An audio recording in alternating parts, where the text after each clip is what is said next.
ठंडी हवा के झोंके चलते हैं हल्के हल्के, ऐसे में दिल ना तोड़ो, ऐसे में दिल ना तोड़ो, वादे करो न कल के, ठंडी हवा के झोंके चलते हैं हल्के हल्के। और एक बात कहने जा रहा हूँ, चलते हैं वो भी हमसे तेवर बदल बदल के, चलते हैं वो भी हमसे केवल बदल बदल के, जिनको सिखाया हमने, जिनको सिखाया हमने, चलना संभल संभल के, जिनको सिखाया हमने, चलना संभल संभल के, ठंडी हवा के झोंके चलते हैं हल्के हल्के। और साकी ने आज मुझको ऐसी नजर से देखा, साकी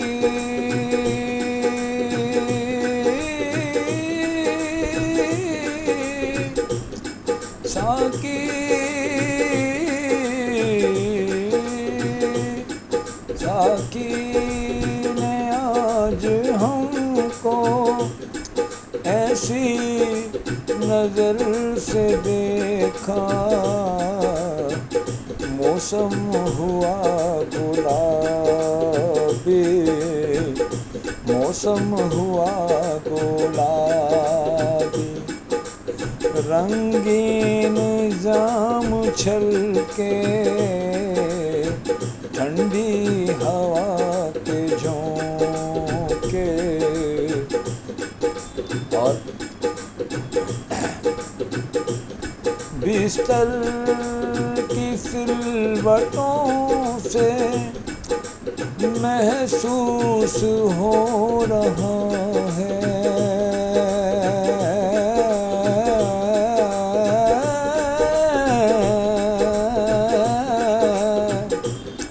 बिस्तर की सिलवटों से महसूस हो रहा है, तोड़ा है दम किसी ने, तोड़ा है दम किसी ने, करवट बदल बदल के ठंडी हवा के झोंके चलते हैं हल्के हल्के, ऐसे में दिल न तोड़ो,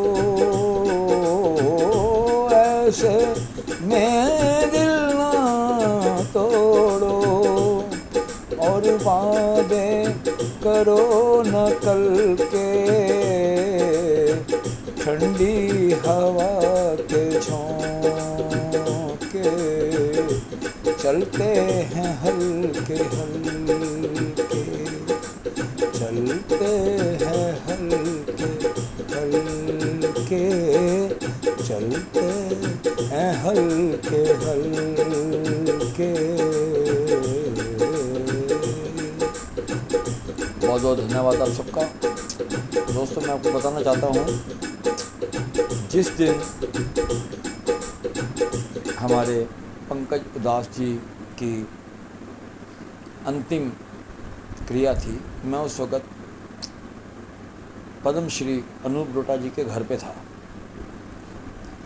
और अनूप जी ने मेरे को यही कहा था कि राजकुमार जी आप जल्दी आ जाइए, मुझे जाना है अभी अनूप जी के पास। उन्होंने ये नहीं बोला मुझे कि राजकुमार जी आप भी चलो, वरना मैं भी आज उनके साथ वहाँ क्रिया में शामिल होता। नहीं बुलाया, कोई बात नहीं, मेरे नसीब। बाकी अब मैं अनूप जी आपसे ये बात कह रहा हूँ, अभी प्रधान जी ने थोड़ी देर पहले मेरे से बात करी है। बोले राजकुमार जी बहुत बड़े कलाकार हैं जिनकी गिनती एक अच्छे गायकों में होती है। अभी तो मैं छोटा प्रोग्राम कर रहा हूँ, तो उसमें राजकुमार जी को बुलाने की कोई हमें वो नहीं है, हम उनकी पेमेंट नहीं भर सकते, ना अनूप जी की ना राजकुमार जी की। फिर कभी कोई मौका मिलेगा बड़ा तो हम इनको याद करेंगे। अरे तुमने क्या भगवान से इतनी लंबी उम्र लिखवा के आए हो स्टाम्प पेपर पे, और तुमने मुल्तानियों ने आज तक मुझे दिया क्या है? तुम्हारे जन्मदिन पे मैंने इतना कुछ किया और तुमने क्या दिए? 500 रुपये, और मेरे से डिमांड रख दी 22 लाख रुपये इकट्ठा करके दो। शर्मन ची, डूब के मर जाओगे चुल्लू भर पानी में मुल्तानियों। हरिद्वार मुल्तान जोत महोत्सव में तो तुम जाते हो तो करोड़ों रुपया फूंक के आते हो। महेंद्र नागपाल हर साल अपने आप को दिखाने के लिए कि मैं गंगा मैया का सेवक हूँ, हैं? योगेश वर्मा, जगदीश मुखी, अरे इन सब से मैं बहुत बड़ा दुखी। कल भी मेरे खट्टर साहब के पीए से बात हुई है। तुम लोग समझते क्या हो अपने आप को? हाँ, एक बात आज मैं खुल के कह रहा हूँ आपको, तुम में से जिसने अपनी माँ का दूध पिया है ना, जिसने अपनी माँ का दूध पिया है, वो मेरे पीए को फ़ोन करेगा, मेरे को नहीं करेगा। मेरा पीए बिठाएगा साथ में तुम्हें। और एक बात और, अभी कुछ दिन पहले वडाली साहब को मैं सुना के आया हूँ, तुम्हारे बाप पद्मश्री पीसी वडाली, पूर्ण चंद वडाली जी, कल भी मेरी बात हुई है, परसों भी मेरी बात हुई है, मैं उनसे आशीर्वाद लेता रहता हूँ अक्सर। और जितने भी सिंगर हैं शायद ही उनके बराबर कोई गाने वाला होगा, ये मैं दावे से कह रहा हूँ आपको। आर गिल जी ने मुझे चंडीगढ़ में बुला के सम्मानित करवाया, मैं उनका बहुत बहुत धन्यवाद करता हूँ। और वडाली साहब ने मुझे अपना आशीर्वाद दिया, एक मौका दिया, मेरे लिए बहुत बड़ी बात है। और उस्ताद बरकत सिद्धू जी, जिनका नाम लेते ही जो है सूफ़ी संगीत की याद आती है, उनके जैसा गाने वाला तो आज तक कोई पैदा ही नहीं हुआ। मैं उनके साथ में रहा हूँ। ये सलीम पलीम मेरे बच्चे हैं सारे, हंसराज हो गया, राजन गिल हो गया, ये सब मेरे बच्चे हैं। और मेरी बेटी 2200 पंजाब चारू शर्मा, जिसको सलीम भी बुआ कहता है, और मेरा दामाद रोहित भट्ट जुगनी बैंड। तुम्हें क्या पता, अन्ना हजारे का दामाद हूँ मैं। रालेगंज सिद्धि में जब मैं उनके पास गया तो उन्होंने मुझे सम्मानित किया। मैं ज़्यादा बातें नहीं करूँगा, मुल्तान सेवा समिति आ रही है जल्दी। पिछले साल मैं प्रेमी जी के साथ गया था 3 बसें लेकर, और इस बार देखता हूँ कौन मुझे लेके जाता है, क्योंकि मुझे जो लेके जाएगा हाथी पालने वाली बात है, मेरी पेमेंट देनी पड़ेगी, वो इनके बस की है नहीं। इसलिए टाटा बाय बाय, जय श्री राम, जय गंगा माता।